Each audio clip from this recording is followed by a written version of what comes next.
So let us discuss about inter-thread communication. So this inter-thread communication I am going to discuss with respect to producer-consumer problem. In producer-consumer problem, a producer is going to produce a value and the consumer is going to consume the value what the producer has produced. For example, let us assume the producer has produced a value called 1 and the consumer is going to consume the value called 1. If the producer has produced a value called 2 and the consumer needs to consume the value called 2.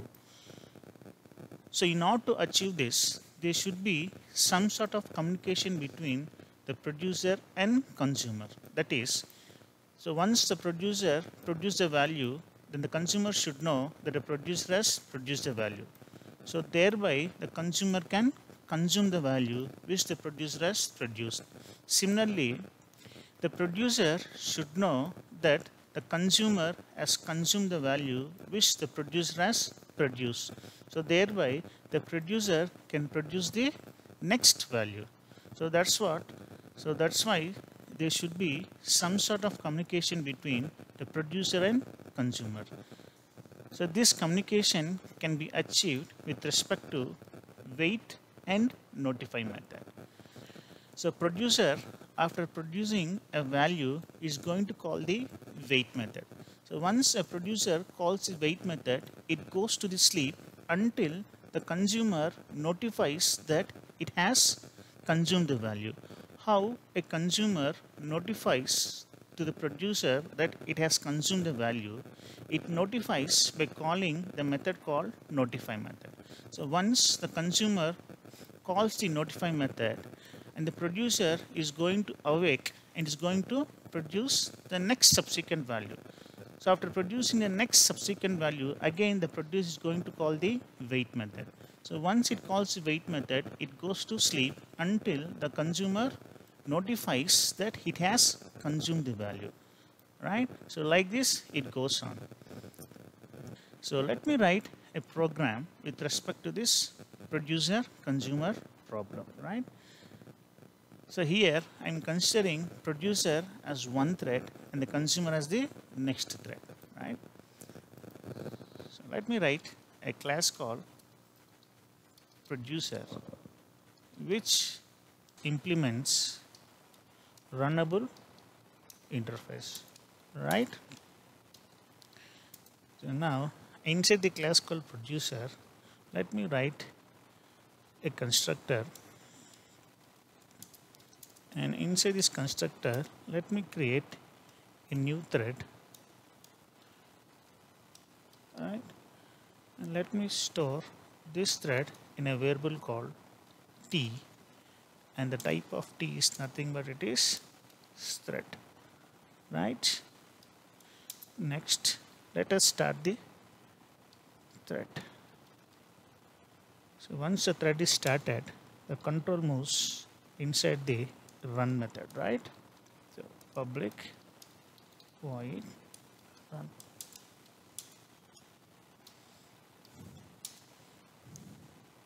So inside the run method, I am going to write a code which the producer produces a value, right?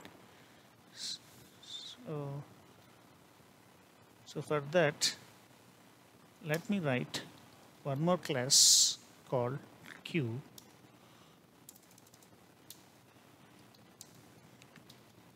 Inside this class called queue, let me write the method called put method, which is taking one argument of type integer, right?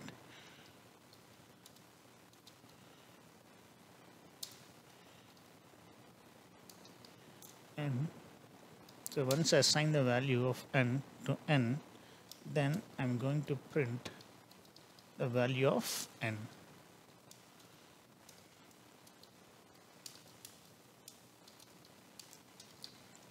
Right? Now, producer, in order to produce the value, is going to call the put method which is present in the class called queue, right? So producer is going to produce the value continuously. So that's why I'm going to write a while loop. Well, the condition is true. So what the producer has to do, the producer has to produce the value. So producer, in order to produce the value, is going to call a method called put. So inside this put method, I need to pass an integer value. So I'm taking I as an integer value. So let me try to initialize this I value to 0, right? So as we discussed, producer is a thread which produces, so as we discussed, producer is a thread which produces a value by calling the put method. The most important thing here, I call the put method directly, which is not correct, because put is a method which is present in the class called queue. So in order to call put method, I need to create an object of a class called queue. So let me pass this object inside this constructor, that is inside the constructor of producer. Then let me take a variable called queue and let me assign this value to queue, right? Now using the object of a class called queue, I'm going to call this put method, right? Now the code for consumer also remains same, but small modification we need to do. So let us copy and paste the above code. Now instead of producer, I'm going to change the producer to consumer, right? So again I'm changing the name of the constructor to consumer, right? Now here, instead of calling put method, I'm going to call the get method, right? Now, so this get method, I need to write inside the class called queue. So right now I have not written, so let me write a get method inside this class, inside this class called queue, right? Get. It is not taking any argument. Instead of put, I'll write, I'm going to got a value called n. So let me remove this statement. The value which you got, you need to return, right? Return n. Since I'm returning an integer value, the return type will be int. So let me prefix the two methods with a keyword called synchronize in order to make sure that only one thread will be active inside this put and get method, right? Yeah.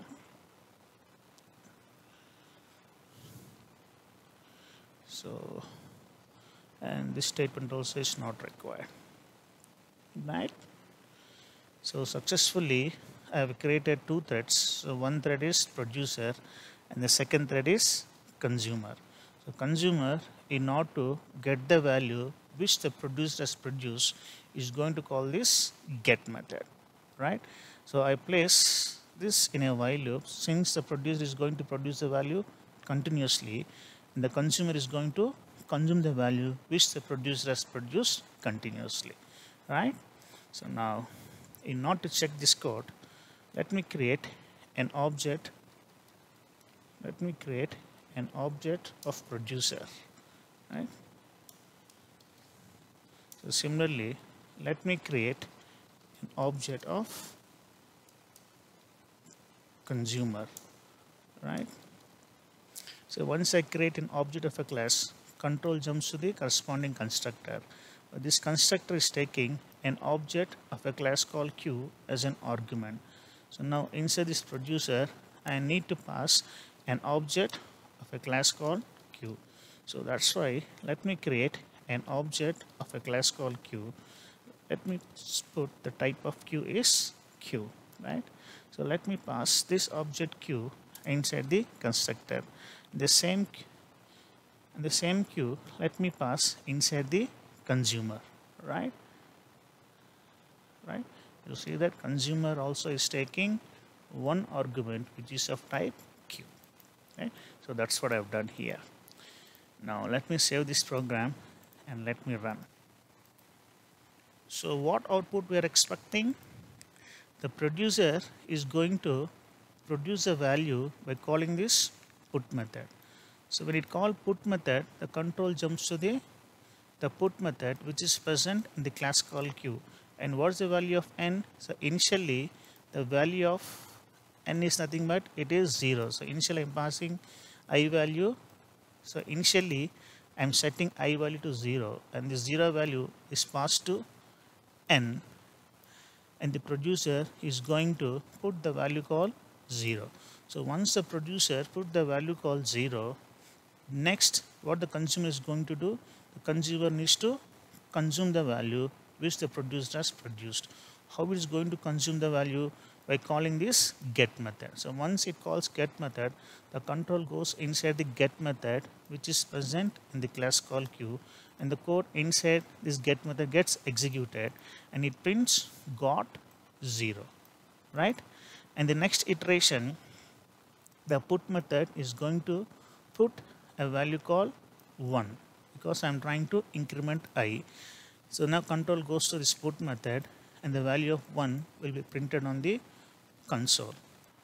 So once the value 1 is put, next I'm going to call the consumer, and the consumer is going to get the value which the producer has put, right? In other words, the consumer is going to get the value which the producer has put, right? This is the output which we are expecting.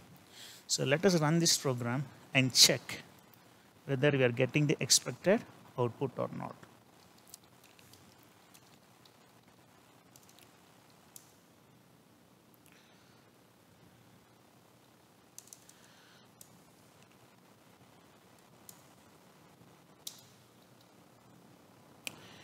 Let us see.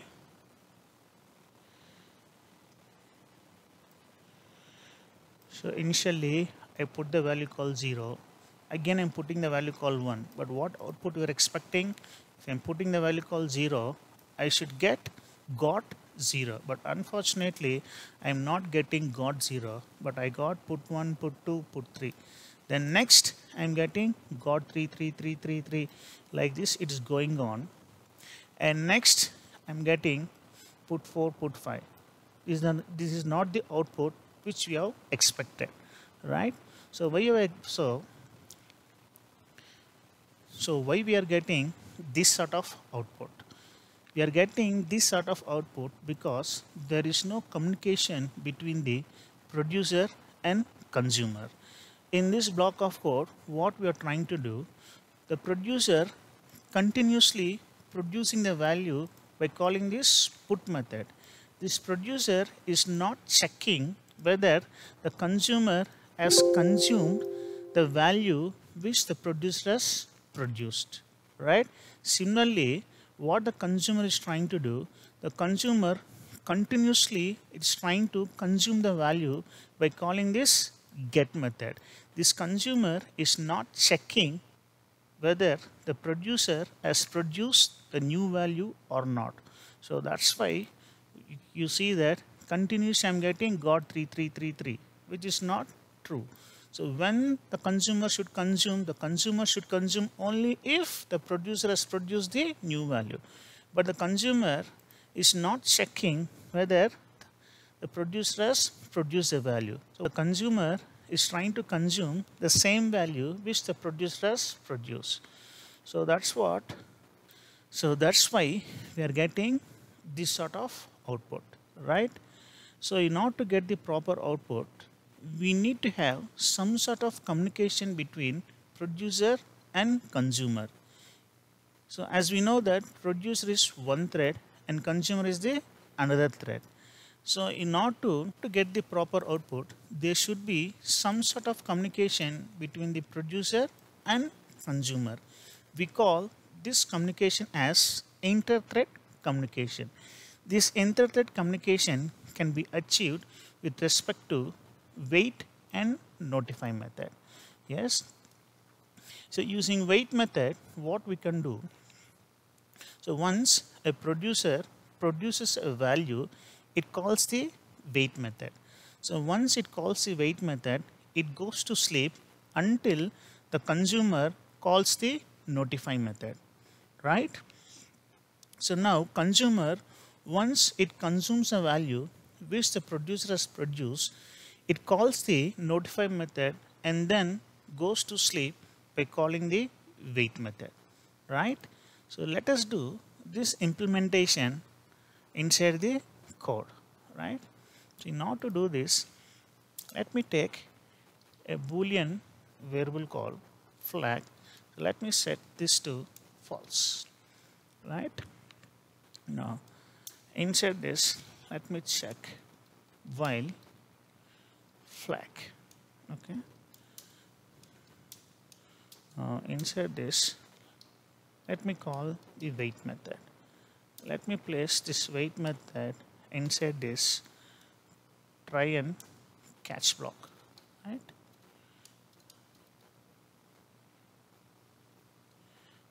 This is throwing, so this will throw an exception called interrupted exception. Let me write this. So system.out.println, right? So let me close this catch block, right? Now, so now once the producer has produced a value, so what we need to do, we need to change the value of flag to true, right? We need to change the value of flag to true, then we need to call notify method, right? So in this block of code, what I have done, so initially the value of flag is false. Since it is false, the control does not go inside this while loop, right? So then I'm setting the value of n to 0 and then I'm trying to put the value 0. So next what I'm trying to do, I'm trying to set the value of flag to true, right?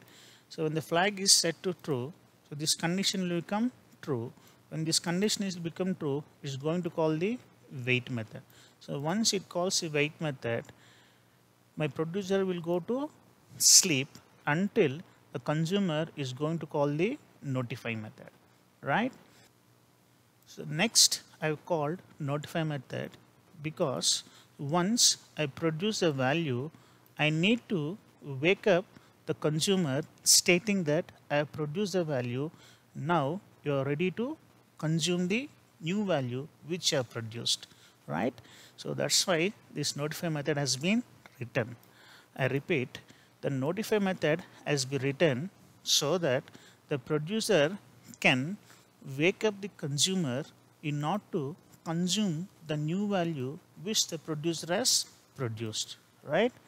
So now let me write the same code with little bit of modification inside this consumer, right? Inside this get method. So instead of writing while flag, let me write while not flag, right? Now let me copy these two lines. Now instead of writing flag equal to true, I need to write flag equal to false, right? So in this block of code, what's going to happen? The value of flag has been changed to true, right? So since the value of flag has been changed to true, it's not true will become false. So once it becomes false, the code inside this will not get executed. So then I'm going to execute the corresponding block of code that it prints got, that is the value which the put has produced. So let us assume the put has produced the value called 0. So inside this I'm going to get the value called 0. So next what I'm trying to do, I'm trying to make the flag to false. Yes. So once I'm making the flag to false, so what's going to happen? This condition will become true. The consumer will go to sleep until the producer is going to invoke the notify method, right? Next, the consumer is calling the notify method. The notify method notifies to the producer stating that I have consumed the value. Now you are ready to produce a new value, right? So let me run this program with these new changes.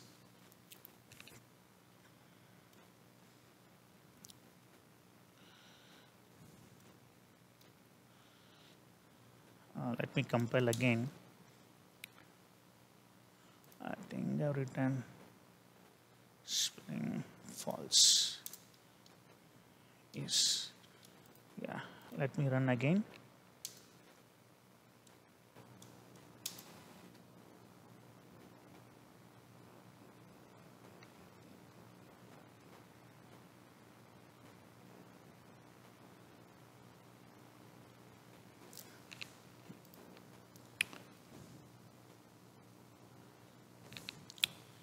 So in the output, we can see that I put value called 0, I got value called 0.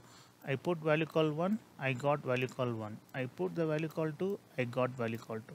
I put the value called 3, I got the value called 3. You see that? So inter-thread communication can be achieved between multiple threads with the help of wait and notify method, right? I hope you understood this program. Thanks for watching. Thank you.